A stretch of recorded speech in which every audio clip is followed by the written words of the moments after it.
both mayors who've been mentioned today didn't have an opportunity to have representation today to stand up for themselves. It was political point scoring. My gosh, if this... Do you want to say anything, Minister? You'll have to wait and see if our policing minister, Chris Philp, had anything interesting to say. But that was in last week's Home Affairs Committee meeting about police and crime commissioners 10 years on, where Labour MP Carolyn Harris took issue with toxic Tories James Daly and Chris Philp for bringing up two mayors into the conversation. You'll never guess which certain mayor got a mention. I have the great honour of being an MP for Greater Manchester, and we have a police and crime commissioner in Greater Manchester. Indeed, there's various views on the police and crime commissioner for Greater Manchester, but one of the things, if we get to the facts of the matter, is him as a police and crime commissioner did not stop Greater Manchester Police going into special measures, as you know. Yeah. And do you know what the response of the police and crime commissioner was? Nothing to do with me, because I don't run the police on a day-to-day basis.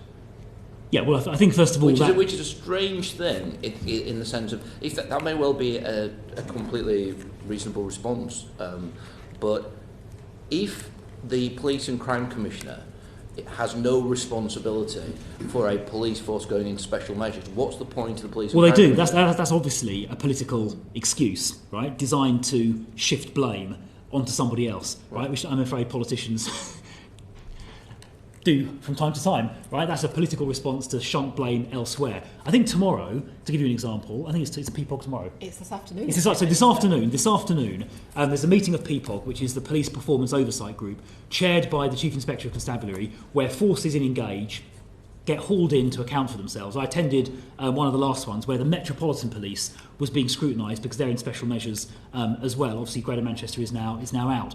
And at that meeting, chaired by the Chief Inspector, Andy Cook, it wasn't just Mark Rowley, the Met Commissioner, sitting there getting a roasting. It was Sadiq Khan, effectively the Police and Crime Commissioner for London, being held to account as well. And as a London MP, I hold Sadiq Khan responsible for London's failings. And I would say, Greater Manchester obviously has improved now. The police is out of Engage, and one of the levers that a PCC has is appointing a good chief constable. And you'd probably agree, Stephen Watson is a good chief constable. That's the sole reason as to why Greater Manchester Police is improving, because of the chief constable. Because Stephen Watson is an excellent chief constable who is driving through change. It has nothing to do with anything else whatsoever. And I just think it is a fair point to raise that going through the process of having elections and all the other stuff that goes with it, to essentially have a role to fire and to appoint somebody is not a good enough reason to have a police and crime commissioner. We could have councillors who could do that. But they do more than just that. No, hang on a sec. So to take London as an example, Sadiq Khan, and it's the same in the West Midlands actually with Simon Foster, they're taking budgetary decisions to close down police stations. Now, it's not the Commissioner closing down police stations. It's not Craig Guilford, the Chief Constable of the West Midlands, closing down police stations. It's the respective police and crime commissioners taking budgetary decisions to close down police stations. That's not what people are electing police and crime commissioners for. They want people to arrest people. The things that matter to the electors are not those issues. It is basic policing. It's Bobby's on the beat. Can I just ask you this final question?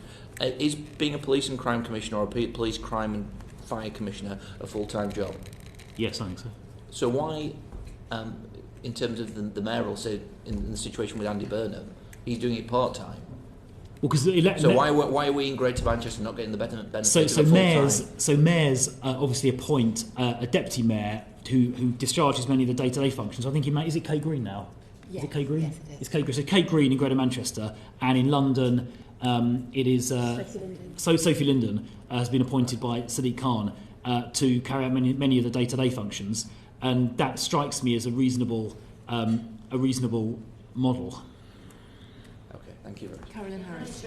Concerns about some political points were raised about colleagues from different parties, opposing parties, and I didn't think it was particularly fair that they were singled out, named and scrutinised without prior knowledge of them being able to answer to them for themselves.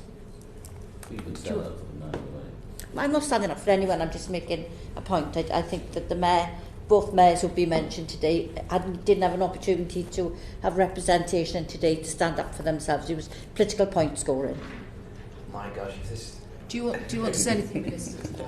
I was simply answering a question about where responsibility sits. Now, I'm not too sure if Carolyn Harris was right to kick up a stink about this. I don't live in Manchester or London, so I don't know what was said between the two was justified. I just thought it was an interesting exchange when Carolyn Harris took issue on this. But our policing minister's reply was very interesting, especially about where responsibility sits, especially after when Dame Diana Johnson asked this question straight after he made that same statement. Okay, well, I'll ask a question about where responsibility sits then. So we've heard about the Sir Tom Windsor review into what happened with Cressida Dick. When's the Home Office going to respond to the recommendations that Sir Tom made? I don't know. You don't know? At the time, Sir Tom made quite a few recommendations, as you say, Dame Diana. At the moment, we are not planning, the Home Office is not planning on taking forward any of the recommendations. I don't believe... Does Sir Tom know that? Yes, I believe so. Oh, you've told him, right, okay. He's been in front of us, and one of his issues was the lack of response from the Home Office. Well, so maybe they should accuse the chair of politically point scoring. I just found the whole conversation very interesting, especially when they were both criticising both Labour mayors for whatever they've done for whatever reason. Then when Dame Diana Johnson brought up something they're responsible for, our Chris Philp shrugs his shoulders as if to say, "No, look at me, I'm only the policing minister, you know." Just made me chuckle. But what do you guys think? Let me know down below and I shall bid you farewell and take care, my friends.